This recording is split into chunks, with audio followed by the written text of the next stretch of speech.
ഒരു മനുഷ്യൻ തന്റെ ജനൽ തുറന്നപ്പോൾ ഒരു അമ്പ് അയാളുടെ വാതിലിലേക്ക് വന്ന് തറച്ചു.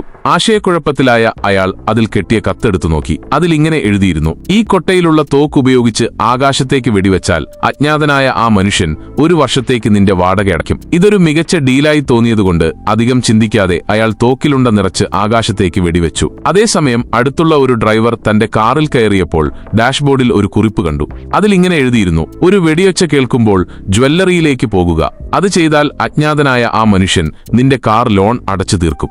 ഡ്രൈവർ അത് കാര്യമാക്കിയില്ല. കുറിപ്പ് ജനലിലൂടെ പുറത്തേക്കെറിഞ്ഞു. പക്ഷേ അയാൾ വാനിറ്റി മിറർ തുറന്നപ്പോൾ ഒരു കെട്ട് പണം താഴെ വീണു. അപ്പോഴാണ് അടുത്തായി ഒരു വെടിയൊച്ച മുഴങ്ങിയത്.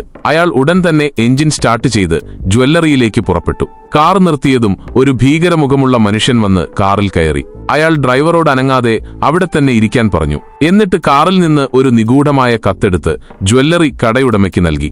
ആ കുറിപ്പിൽ ഇങ്ങനെ എഴുതിയിരുന്നു: സ്വർണങ്ങൾ എടുക്കാൻ നിങ്ങൾക്ക് 5 സെക്കൻഡ് സമയമുണ്ട്, അല്ലെങ്കിൽ നിങ്ങളുടെ അടുത്തുള്ള 2 ആളുകൾ ഒരു ഒളിപ്പിച്ച അണുബോംബ് പൊട്ടിക്കും. കടയുടമ പേടിച്ച് ഒരു നിമിഷം സ്തംഭിച്ചുപോയി. പിന്നെ വേഗത്തിൽ സേഫ് തുറന്ന് തനിക്കുള്ളതെല്ലാം കൈമാറി. അയാൾക്ക് അറിയാത്ത ഒരു കാര്യമുണ്ടായിരുന്നു. ആ 2 ആളുകളോട് ദേഷ്യത്തോടെ നോക്കി നിൽക്കാൻ മാത്രമാണ് പറഞ്ഞിരുന്നത്. അങ്ങനെയാണ് അവർക്ക് വില കൂടിയ സ്വർണമുള്ള പെട്ടി ലഭിച്ചത്. പിന്നീട് കുറച്ച് ഡെലിവറി ജോലിക്കാർ വന്ന് പായ്ക്ക് ചെയ്ത സ്വർണങ്ങളെടുത്ത് ഡ്രൈവറുടെ ഡിക്കിയിൽ കയറ്റി. അവർ തിരിച്ച് എവിടെ നിന്നാണോ തുടങ്ങിയത് അങ്ങോട്ട് പോകാൻ ഡ്രൈവറോട് പറഞ്ഞു. അയാൾ അവിടെ എത്തിയപ്പോൾ സൺഗ്ലാസ് വെച്ച ഒരു മനുഷ്യൻ ഡിക്കിയിൽ നിന്ന് സ്വർണങ്ങളെടുത്ത് ഒരു സ്പോർട്സ് കാറിലേക്ക് വെച്ചു. അങ്ങനെ അജ്ഞാതനായ ആ മനുഷ്യൻ തന്റെ മുഖം കാണിക്കാതെ തന്നെ സ്വർണങ്ങൾ സ്വന്തമാക്കി. അതിനുശേഷം പോലീസ് എല്ലാവരെയും ചോദ്യം ചെയ്യാൻ വിളിച്ചു.